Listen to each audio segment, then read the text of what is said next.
Hoje a gente vai falar sobre dois livros: Uma Mente Brilhante, da Silvia Nassar, e Os Estranhos, da Carla Dias.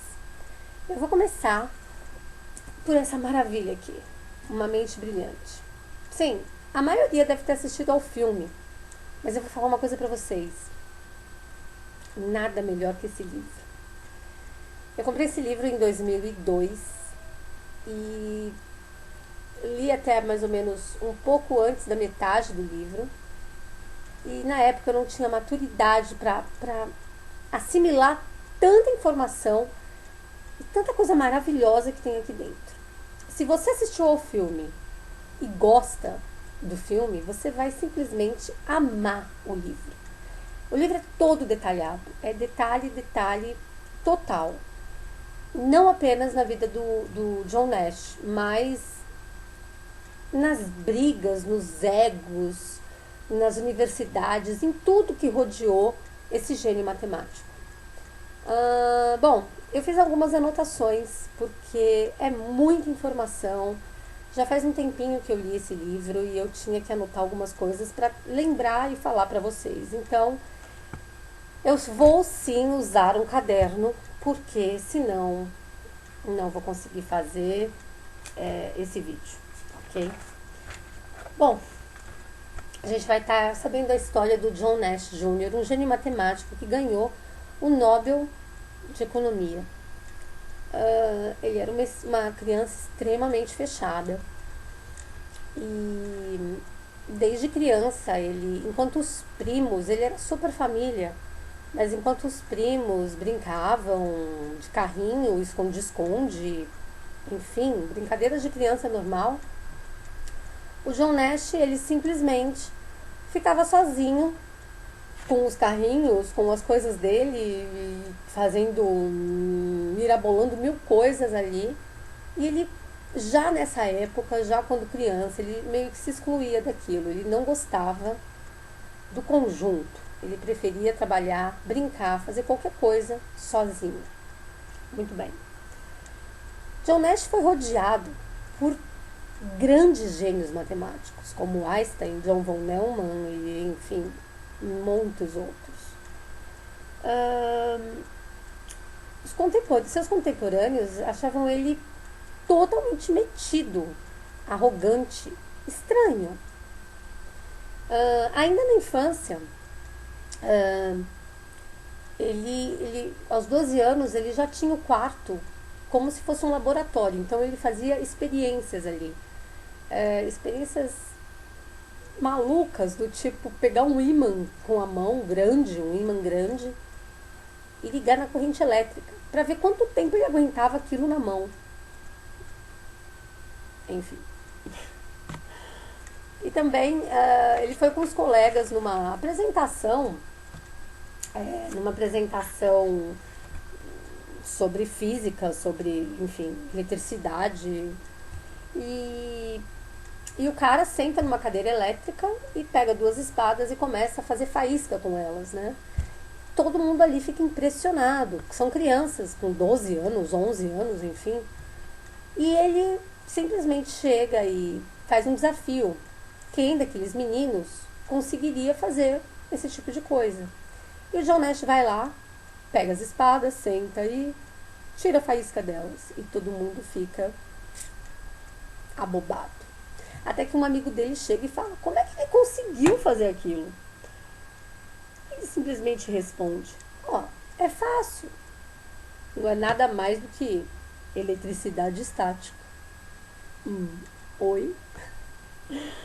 Bom, qualquer problema que ele tinha desde criança, problema no sentido figurado escolar, tá? Problemas, contas, enfim. Se era passado ali uma questão matemática, uma questão numérica, ele não anotava nada em papel. Ele não usava nem papel, nem lápis. Ele olhava a fórmula, fazia de cabeça e dava a resposta. Simples assim. O pai dele nunca deu um livro de colorir para ele. O pai dele dava livros de ciências. Os professores não enxergavam esse potencial nele, não. Achavam que a inteligência dele era medíocre. Enfim, eu fico pensando. Bom, tá, né?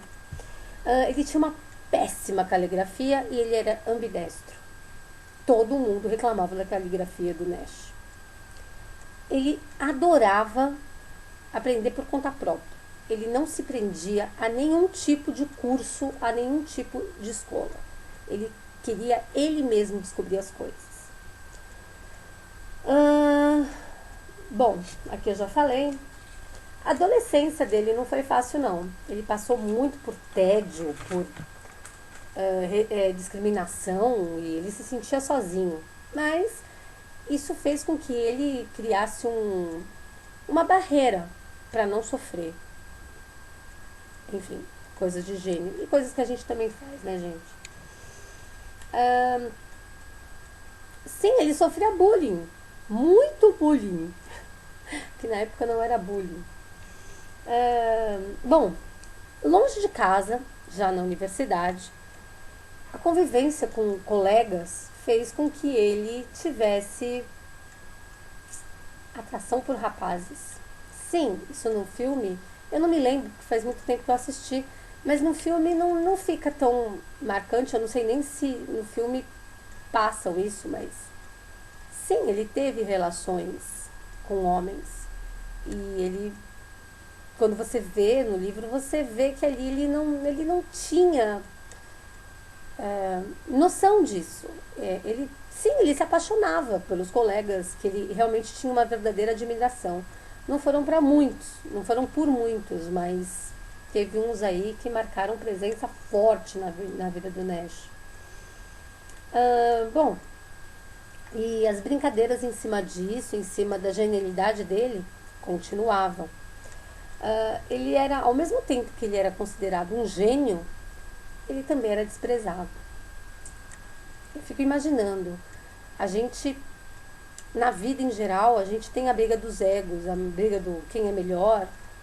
Gente, o livro vai especificar demais aqui, muito mesmo nesse livro. Você vai ver a briga de egos, mas de egos de gênios. Então vocês imaginam, né? Se já é difícil normal, imagina gênios com egos borbulhantes. Bom, aos 30, ele já tinha no seu currículo uma entrevista com Einstein. Sim, ele entrevistou Einstein. Eu lendo isso, eu achei muito engraçado, porque o Einstein pra mim é como se fosse uma lenda. E não um cara, de verdade. Enfim. Aos 31 anos, ele já começava a sofrer os primeiros colapsos da sua doença. Ele se perdia tendo alucinações e teorias conspiratórias. Em Princeton, na Universidade de Princeton, foi chamado também como o fantasma do Fine Hall, que é quando ele, escondido, claro, de todo mundo, ele deixava anotações nos quadros sobre teorias conspiratórias. Então, tudo que ele olhava, ele achava que aquilo, ele estava lendo um jornal, ele sabia que ali, ele achava que estavam tentando passar para ele alguma informação escondida. Enfim, é muito louco isso. Bom, peraí, gente, que eu tô perdida, porque é muita informação. Ele não se prendia a nenhuma escola, a nenhuma. Bom, ele era autodidata, o que eu quero dizer. Ele se considerava um livre pensador. Ele não se prendia a teorias nenhuma. Ele tinha exatamente a cabeça dele e o que ele achava que era aquilo. Então, ele realmente se declarava um livre pensador. Quando ele foi falar da teoria dos jogos com Einstein, o Einstein não aceitou e falou que ele tinha que voltar e fazer melhor porque não convenceu. Depois de um tempo, ele foi falar sobre a teoria com John von Neumann e houve a mesma resposta, mas por vários motivos que a gente vê no livro, com o John von Neumann ele se magoou e nunca mais ele conversou com ele. Lloyd Chaplin foi um dos amigos íntimos, namorado, enfim, né? E por causa dos egos entre eles, eles ficaram um tempo, né, com o relacionamento. E não diz mais ou menos, quer dizer, diz a quantidade de tempo, mas eu não me lembro. Eles ficaram uns anos aí tendo um relacionamento e foi um dos relacionamentos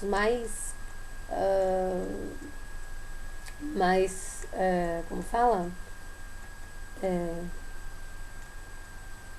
com mais tempo, gente, desculpa, com mais tempo que durou. Só que por causa dos egos, por causa dessa briga de egos, de teorias, e um faz isso, um faz aquilo, eles se estranharam, e se estranharam muito. Terminaram o relacionamento e depois disso, 50 anos depois, qualquer pessoa que fale pro Lloyd Shapley que ele conheceu ou foi amigo de John Nash Jr., ele simplesmente fala que isso nunca existiu. Olha só a briga entre gêmeos, né? Tipo, você tem um relacionamento com alguém e depois a pessoa ainda declara que você nem fez parte da vida dela.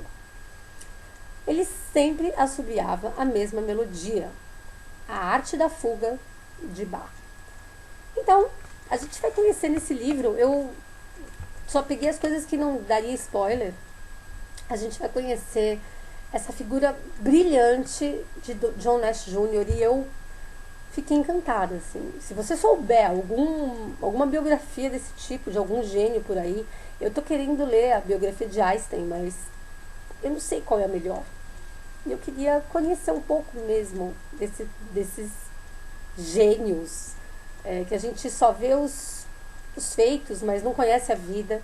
Se você souber alguma, me deixa aí nos comentários que eu vou adorar. Gente, esse livro é fantástico. Se você já se encantou pelo filme, isso aqui é fantástico. Toda biblioteca tem que ter. Todo estante tem que ter. É um livro, ele parece grosso, mas na verdade ele tem 400 páginas de história, porque tem muitos agradecimentos, tem muitas notas. E eu achei maravilhoso, gente. É fantástico, vale muito a pena ter isso. Você consegue um livro desse na edição de bolso, se você não quiser comprar um desse. Edição de bolso você consegue por R$19, R$20, ou até menos, R$14,90. Você consegue, tá? Tá aqui minha dica, é excepcional. É um dos melhores livros que eu tenho na minha estante. Isso aqui já faz 11 anos que eu tenho e realmente é uma paixão. Então tá aqui, Uma Mente Brilhante. E a gente vai falar também sobre um dos livros que eu ganhei da Carla Dias, Os Estranhos. Quando eu recebo algum livro de autor, diretamente do autor, eu tento não me empolgar.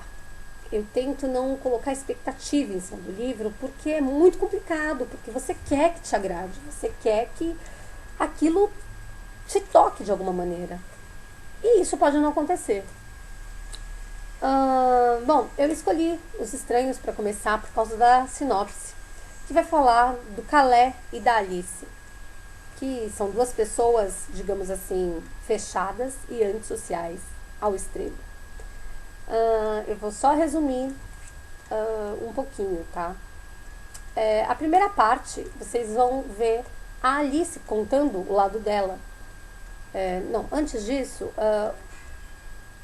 Calais e Alice se conhecem e ela está desempregada, ela precisa de dinheiro e ele resolve, ela tem um quarto livre em casa, no apartamento, e ele aluga o quarto dela.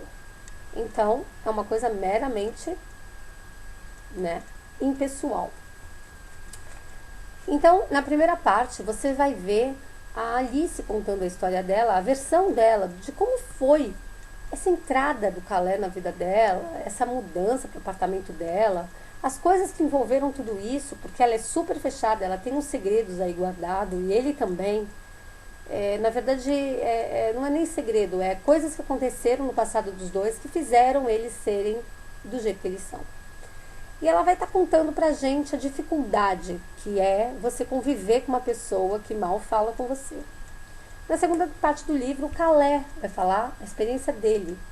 O que foi pra ele ficar na casa dela e dividir o quarto e observá-la de perto. Ele é um grande observador. Na terceira parte, um terceiro narrador que olha a vida dos dois e fala um pouquinho dos dois, quem vê a história de fora. Bom, o que eu posso dizer desse livro? Ele é um livro de uma leitura muito fácil. A Carla escreve muito bem. É um livro fácil, fluido, mas ele também é um livro muito, muito complexo. Ok. Eu sou meio antissocial, embora ninguém acredite nisso. Sim, eu sou. Meu dia a dia eu sou fechada. Mas isso não é o caso. Mas eu só falei isso porque esse livro, ele não é apenas um livro. Você vai indo pra história e chega um momento que você fala, gente, oh, sabe, pelo amor de Deus, abaixa essa guerra entre vocês, porque, gente, é um livro extremamente pensante. Eu fiz muitas anotações aqui, eu não sei se vocês conseguem ver. Muitas anotações. Porque enquanto você lê, você vai parando nos trechos e vai pensando sobre o que está acontecendo, sobre a tua vida, sobre como assim. Esse livro, ele vai ter várias coisas, pelo menos para mim, ele teve várias coisas que eu parei e falei, gente, é isso aqui que eu sinto. Então, embora ele seja um livro fácil, embora ele seja um livro fluido, ele é um livro extremamente complexo, extremamente envolvente. E eu fui entrando no livro sem muita expectativa. Li por ler. Só que chegou na metade do livro, gente, eu li esse livro em um dia, 2 dias. Eu só não li mais rápido porque eu não conseguia, assim. Mas é o tipo do livro que você fala, gente, e aí, qual vai ser o final dessa história? Né? E o final, o que eu posso dizer do final é que não podia ser mais real, tá? Não podia ser mais real. Só isso que eu vou dizer. Se você quer um livro bom e extremamente pensante, daqueles que tocam lá no fundo, que você fica parada durante um tempo naquele parágrafo, tá aqui, ó, Os Estranhos. Realmente é um ótimo livro. Carla, eu adorei, sério, eu adorei. Ao mesmo tempo que ele é fácil, ele não é fácil, porque eu tive primeiro que me acostumar com a escrita. Ela tem uma escrita, pra mim, diferente, tá? Não é uma escrita que dificulta a leitura, não é. Mas você tem que ir entrando no livro, você tem que, sabe, a cada página você tem que ir assimilando a história. Isso eu achei fantástico. Ele foi um dos poucos livros que eu parei no final, terminando o livro, eu fiquei fazendo carinho no livro, assim, sabe? Tipo, não querendo me desprender da história. Eu fiquei acho que uns 10 minutos olhando, e eu olhava a capa do livro, e eu olhava tudo no livro, e enfim. É muito bom esse livro. Se você quer comprar, vale a pena sim. Bom, pelo que eu acho que a Carla, ela escreve, como que eu vou falar? Ela tem uma linha de escrita muito complexa. Eu estava lendo um pouquinho do Estopim, assim, só por cima, e parece que é a mesma linha, é a linha da autora mesmo. Ela não deixa barato, ela não escreve por escrever, ela quer mesmo escrever pra mexer lá na tua ferida, entendeu? Ela vai ficar cutucando a tua ferida até você parar, pensar e falar, peraí, opa, sabe? E eu achei isso muito legal, achei bárbaro. Mês que vem eu vou ler Estopim, aí depois eu vou poder falar pra vocês um pouco mais disso que eu senti da autora. Eu não sei se é isso mesmo que ela quis atingir, mas pra mim, sim, ela atingiu aquela coisa de cutucar a ferida com agulha, sabe? Então, é um livro super legal, eu recomendo. E eu não posso falar mais da história, porque senão vou dar spoiler e eu não posso dar spoiler, ok? Bom, é isso. As minhas duas dicas maravilhosas para vocês.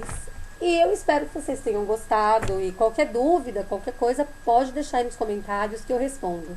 Eu sei que nos Estranhos eu não dei muito detalhe, mas eu não posso dar muito detalhe. É um livro de sentimento. Você tem que sentir e se envolver. Você não consegue, eu não consigo passar a história para vocês, tá? Então, é isso. As duas resenhas, o vídeo prometido e quem sabe essa semana eu faço outro vídeo, tá? A gente se vê no próximo. E comenta, clica, curte, enfim.